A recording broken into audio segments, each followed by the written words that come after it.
பாளையங்கோட்டையில் ஒருவருக்கு அரிவாள் வெட்டு. நல்லா தானே போயிட்டு இருந்ததுன்னு நினச்சோம். இந்த துயர செய்தியை பார்க்குறோம். என்ன காரணம் விரிவாக விளக்கறதுக்கு ராமசுந்தரம் இணைந்திருக்கிறார் நெல்லையிலிருந்து. ராமசுந்தரம், ஓற்றியோ.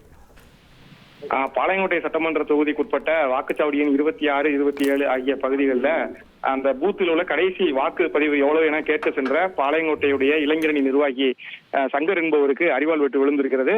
அங்கிருந்த மர்ம நபர்கள் அவரை அரிவாளால் வெட்டியிருக்கிறார்கள். அந்த வெட்டுக்காயத்தில் வெட்டப்பட்ட நிலையில் அவருக்கு தலை, கை உள்ளிட்ட பல்வேறு இடங்களில் காயம் ஏற்பட்டு தற்போது அவர் அந்த ரத்த காயத்தோடு நேரடியாக பாளையங்கோட்டை காவல் நிலையத்திற்கு வருகிறார். அங்கிருந்து உடனடியாக போலீசார் அவரை அருகில் இருக்கக்கூடிய தனியார் மருத்துவமனைக்கு அழைத்து சென்றிருக்கிறார்கள். இந்த சம்பவம் அறிந்து அப்பகுதியில் அதிமுகவுடைய மூத்த நிர்வாகிகள் மற்றும் அந்த சம்பவத்தில் உடனடியாக சம்பவம் நடந்த போது அங்கு உடனடியாக சென்று அந்த நபரை மீட்ட நாம் தமிழர் கட்சி நிர்வாகிகள் தற்போது பாளையங்கோட்டை காவல் நிலையத்தில் குவிந்திருக்கிறார்கள். அந்த மருத்துவமனைக்கும் அந்த காயம்பட்டவரை காவல்துறையினர் அழைத்து சென்றிருக்கிறார்கள். சம்பவம் தொடர்பாக தற்போது வாக்குச்சாவடி அருகே விசாரணை நடைபெற்று வருகிறது.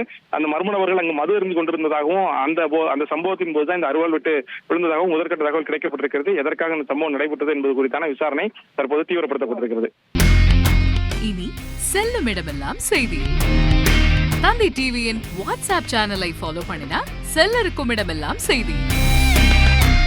இதோ QR கோட் இப்பவே ஸ்கேன் பண்ணுங்க, ஃபாலோ பண்ணுங்க.